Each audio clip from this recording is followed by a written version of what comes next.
नमस्कार दोस्तों, जो स्त्रियां सुबह 8 बजे के बाद स्नान करती हैं, यह वीडियो उन स्त्रियों के लिए है कि ऐसी स्त्रियों के साथ क्या होता है। चलो मैं आप सभी को इस विधा के बारे में आपको एक कथा के माध्यम से बताता हूँ। मित्रों, एक बार भगवान विष्णु माता लक्ष्मी जी के साथ क्षीर सागर में शेषनाग की सिया पर विश्राम कर रहे थे। तभी गरुड़ देव उस स्थान पर आकर दर्शन देते हैं और भगवान विष्णु तथा माता लक्ष्मी से अपने प्रश्न को कह उसका निवारण पूछने लगते हैं। गरुड़ देव कहते हैं कि हे प्रभु, मैं अभी पृथ्वी लोक का भ्रमण करके आया हूँ और मैंने वहां पर देखा है कि प्रत्येक मनुष्य नित्य स्नान दान करते हैं, किंतु फिर भी दुखी ही रहते हैं। हे प्रभु, उनके दुखी रहने का क्या कारण है? हे भगवान, आप मुझे यह बताने की कृपा करें। प्रत्येक मनुष्य जो पृथ्वी लोक पर स्नान करते हैं, उन सभी को कैसे स्नान करना चाहिए? स्नान करने की उत्तम विधि कौन सी है? पृथ्वी लोक पर समस्त मानव जाति को स्नान कब और कैसे करना चाहिए और स्नान करते समय कौन से मंत्रों का उच्चारण करना चाहिए? गरुड़ देव ने आगे कहा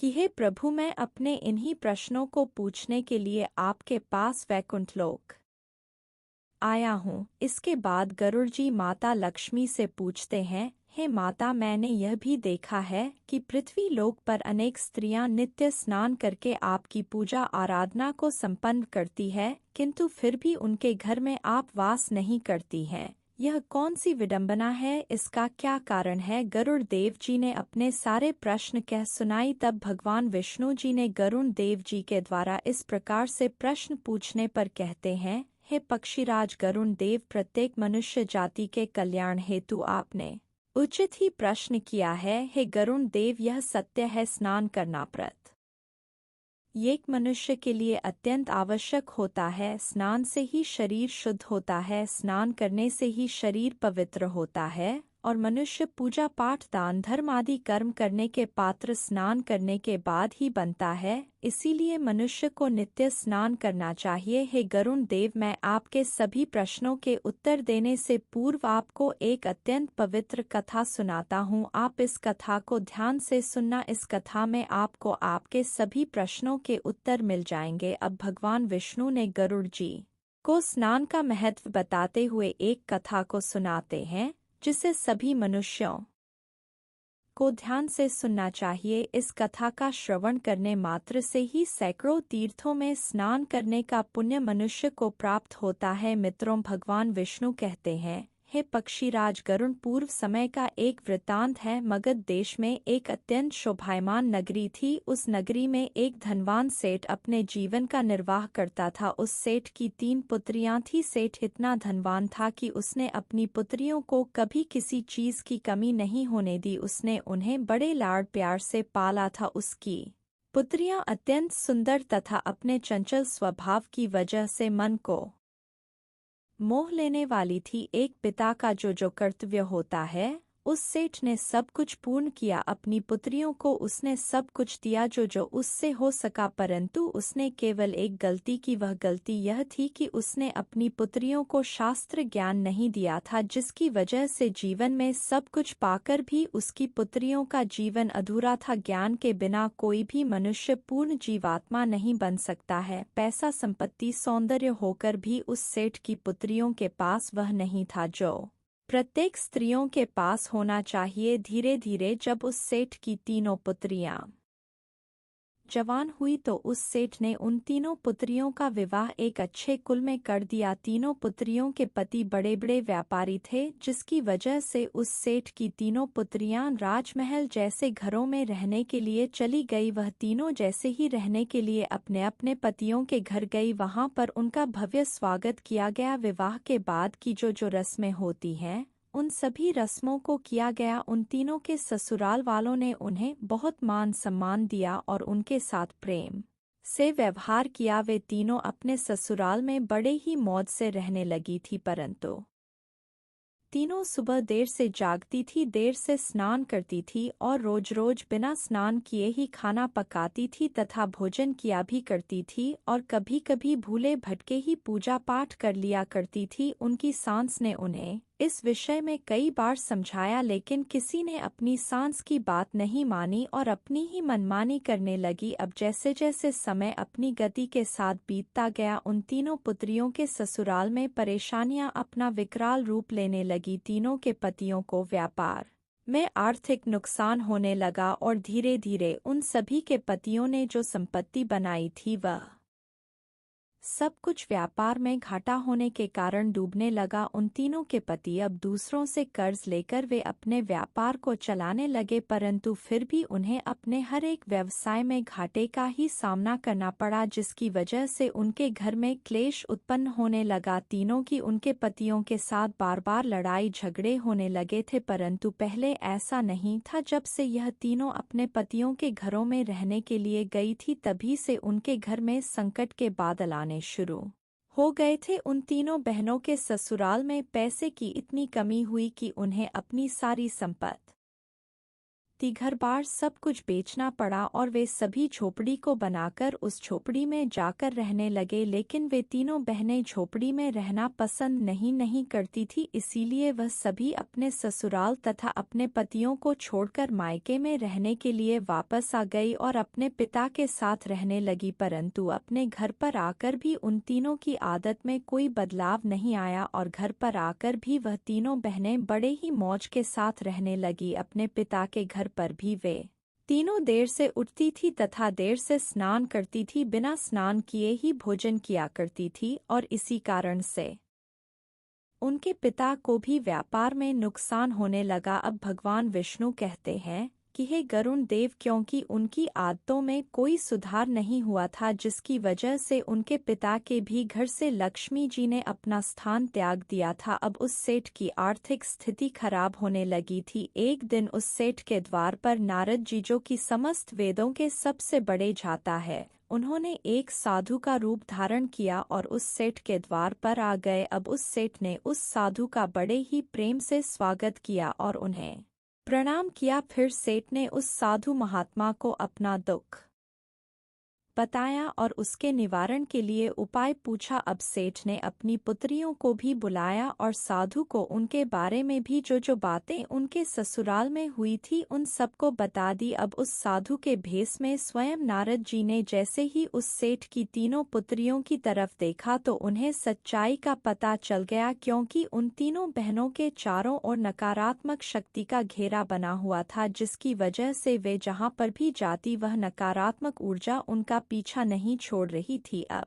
साधु ने उस सेठ से कहा, सुनो, तुम्हारी तीनों बेटियों की आदतों के कारण उनके चारों और नकारात्मक ऊर्जा का घेरा एक बहुत ही मजबूत घेरा बना हुआ है। इसी कारण से यह जहाँ पर भी जा रही है वहाँ पर केवल दुख और संकट आ रहे हैं। तुम्हारी तीनों पुत्रियां अत्यंत आलसी और कामचोर हैं, निद्रा को त्यागने के लिए तैयार नहीं है और सुबह यह तीनों देर से जागती है, देर से स्नान करती है और कभी कभी बिना स्नान किए ही खाना पकाती है, साथ ही भोजन करती है। यही वजह है कि उनके जीवन में यह संकट आ रहे हैं। अब उस साधु ने सेठ को और उनकी पुत्रियों को अत्यंत महत्वपूर्ण बात बताई और उनसे कहा कि मैं आज तुमको जो बताने जा रहा हूँ उसका नित्य पालन करने के से प्रत्येक मनुष्य धनी बन जाता है। अब भगवान विष्णु कहते हैं, हे गरुण देव, अब वह साधु उस सेठ से बोला कि हे पुत्र, स्नान करने के 4 प्रकार होते हैं। पहला ब्रह्मा स्नान, दूसरा देव स्नान, तीसरा आर्ष स्नान, चौथा मानव स्नान और दानव स्नान। इन्हें समय के अनुसार जो भी मनुष्य अपने जीवन में इन सभी को धारण करता है उसे सर्वश्रेष्ठ माना गया है, क्योंकि शास्त्रों में ब्रह्मा मुहूर्त में किए जाने वाले स्नान को सर्वश्रेष्ठ माना गया है। ब्रह्मा मुहूर्त यानी कि रात्रि का अंतिम प्रहर, मतलब सूर्योदय से ठीक 2 घंटे पहले का समय, यानी कि शास्त्रों में यह समय दिन का सर्वश्रेष्ठ समय माना जाता है। वह साधु उस सेठ से कहता है कि इस समय वातावरण में अद्भुत और चमत्कारी ऊर्जा व्याप्त होती है। यह समय समस्त देवी देवताओं का समय होता है। देवताओं का स्मरण करते हुए ब्रह्मा मुहूर्त में किए जाने वाले ब्रह्मा स्नान को सर्वश्रेष्ठ स्नान माना गया है, क्योंकि इस समय स्नान करने के तुरंत बाद सूर्य देवता को जल देने से जीवन में सुख, समृद्धि और शांति आती है। दिन भर मनुष्य के तन और मन में सकारात्मक ऊर्जा का संचार बना रहता है। ब्रह्मा स्नान करने के बाद मनुष्य रोग तथा बीमारियों से दूर रहता है। ब्रह्म मुहूर्त में स्नान करने वाले मनुष्य का शरीर निरोगी और स्वस्थ रहता है।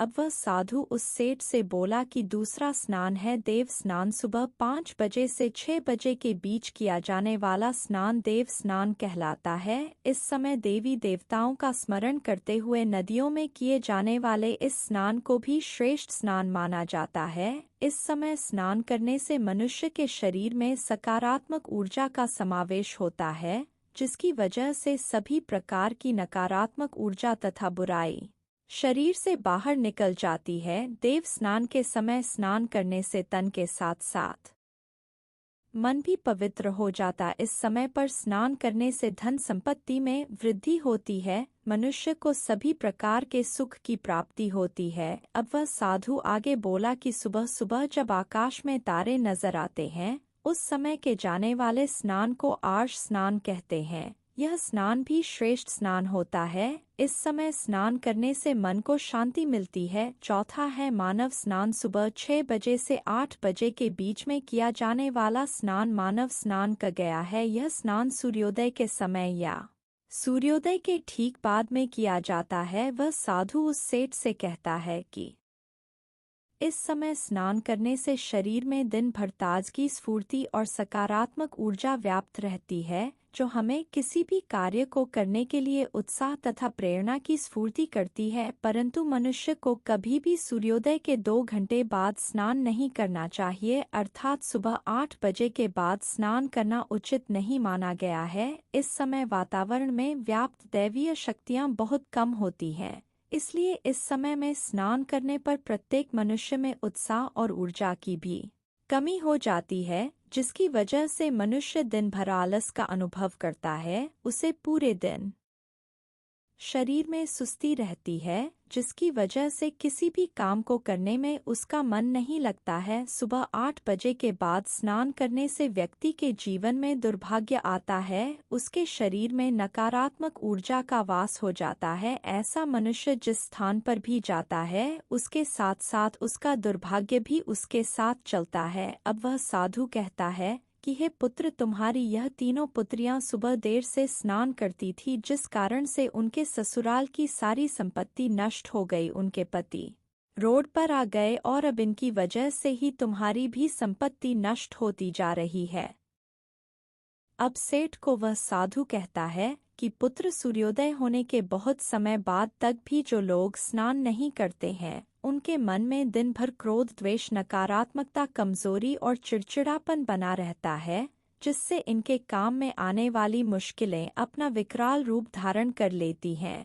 इसलिए प्रत्येक मनुष्य को प्रतिदिन ब्रह्मा स्नान, देव स्नान, आर्ष स्नान या मनुष्य स्नान करने की सलाह दी गई है। प्रत्येक मनुष्य को प्रतिदिन इन पवित्र कालों में उठकर स्नान करके पूरी श्रद्धा से आराधना, प्रार्थना और पूजा पाठ तथा सूर्य देवता को अर्घ्य देने से उसका मन शुद्ध और पवित्र हो जाता है और प्रत्येक समस्याओं का समाधान भी हो जाता है। अब साधु उस सेठ को स्नान का महत्व बताकर वापस चले जाते हैं। फिर सेठ की तीनों पुत्रियों को अपनी गलती समझ में आ गई। वे तीनों अपने अपने ससुराल में रहने के लिए चली गई और उस साधु द्वारा बताए गए स्नान के सभी नियमों का पालन करने लगी। तीनों सुबह ब्रह्मा मुहूर्त में जागकर स्नान करने लगी और नित्य सूर्य को जल देने लगी। सुबह नित्य स्नान करने से उनका शरीर पवित्र हो गया और वह नकारात्मक ऊर्जा भी पूरी तरह से नष्ट हो गई। धीरे धीरे उनके पति का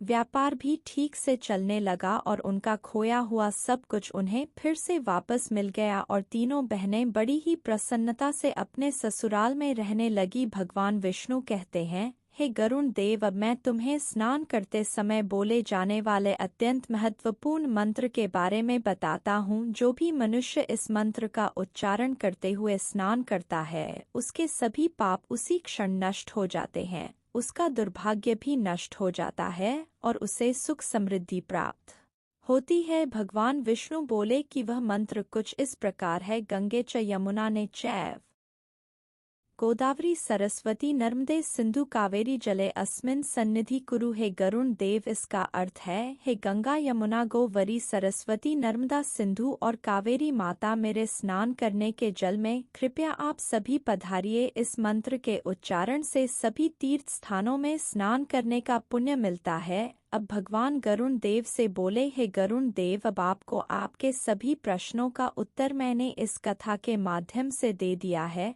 तब गरुण देव बोले, हे भगवान, मुझे आपने आज जो यह ज्ञान दिया है यह सर्व संपन्न है। मैं इस ज्ञान का अवलोकन समस्त लोक में करूँगा। मित्रों, इस प्रकार से हमारे जीवन में स्नान दान का बहुत अधिक महत्व होता है, इसीलिए हमें रोज सुबह जल्दी उठकर स्नान करना चाहिए। सुबह 8 बजे के बाद स्नान करना अशुभ माना जाता है। मित्रों, आशा करती हूँ कि आपको यह कथा पसंद आई होगी। अगर आपको यह कथा या जानकारी ज्ञानवर्धक लगी हो तो इस वीडियो को लाइक जरूर करें और कमेंट में जय माँ लक्ष्मी जरूर लिखें। साथ ही हमारे ऐसी ही आध्यात्मिक जानकारी आपको मिल सके। मित्रों, आप सभी का वीडियो को यहाँ तक देखने के लिए दिल से आप सभी का धन्यवाद।